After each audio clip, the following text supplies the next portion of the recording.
Imagine walking through a scorching desert and stumbling upon a Ferrari Enzo, covered in a thick layer of dust, the keys still in the ignition. You look around, and there's another, a Lamborghini, a Bentley, hundreds of millions of dollars in precision engineering, left to rot under a sun that melts asphalt. This isn't a movie set, it's the Dubai airport parking lot. And those cars aren't just abandoned, they are the silent footprints of people who had to choose between their lives and their luxury in a single heartbeat.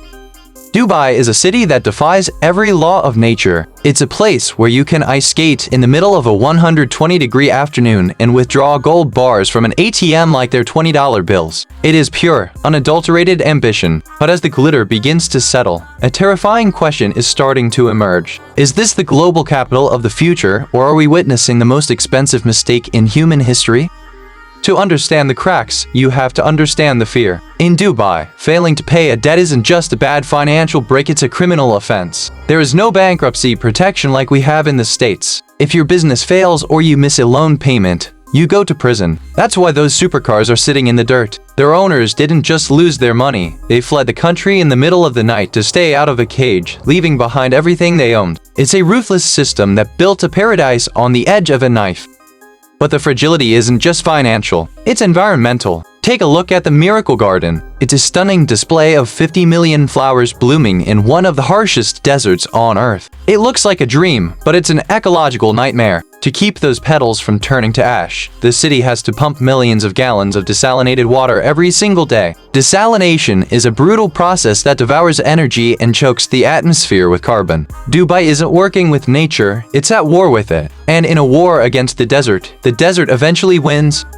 Then there's the people. If you walked down a street in Dubai today, only 1 out of every 7 people you see would actually be a citizen. The other 85% are expats. They are the Indian construction workers, the Filipino shopkeepers, and the Western bankers who keep the gears turning. But here's the catch. It can never truly belong. There is no path to citizenship, no permanent residency. Your right to exist in the city is tied entirely to your paycheck. If the global economy sneezes and you lose your job, you have 30 days to pack your life into a suitcase and leave. It's a society built on disposable people.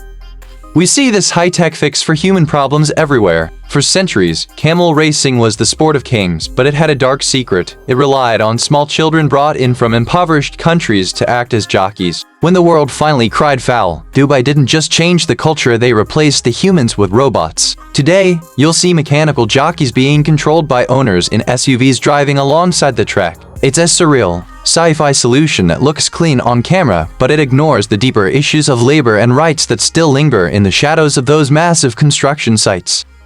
Even the ground beneath their feet is a gamble. The famous World Islands, a series of artificial islands shaped like a map of the globe, were meant to be the ultimate playground for billionaires. Instead, they've become a symbol of hubris. The erosion and shifting currents are slowly reclaiming that sand. Many of the islands are sinking back into the Persian Gulf, while the coral reefs that once protected the coast have been pulverized to make room for luxury villas that may never be finished.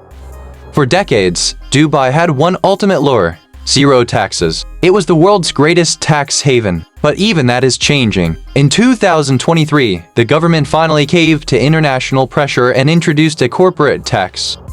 The magnet that pulled in the world's wealth is losing its charge, and as the world pivots away from oil toward green energy, the fountain of wealth that funded these glass towers is beginning to dry up. Think about the Burj Khalifa, the tallest building ever constructed. It is a miracle of engineering, but during the 2008 financial crisis, the money ran out before the glass was even finished. Dubai had to be bailed out by its neighbor, Abu Dhabi, to the tune of $10 billion. As a thank you, they had to rename the tower after Abu Dhabi's ruler. It was a humiliating reminder that even the tallest building in the world can't stand without someone else's checkbook. Dubai is a city built on the word more. More gold, more height, more speed. But when you build a city faster than you can draw the maps literally, for years, the city didn't even have a standard zip code system. You leave behind a trail of chaos. We are looking at a magnificent $100 billion mirage. It is a place that has mastered the art of the show, but as the global climate shifts and the economy cools, the show is getting harder and harder to sustain. Is Dubai the start of a new era of human achievement, or is it a warning? A reminder that wealth without a foundation and growth without a soul can only reach so high before the sand begins to shift. The next time you see a picture of that glittering skyline, look past the lights. Look at the dust on the Ferraris. Because the end of an empire doesn't always happen with a bang. Sometimes, it just waits for the desert to take back what was always its own.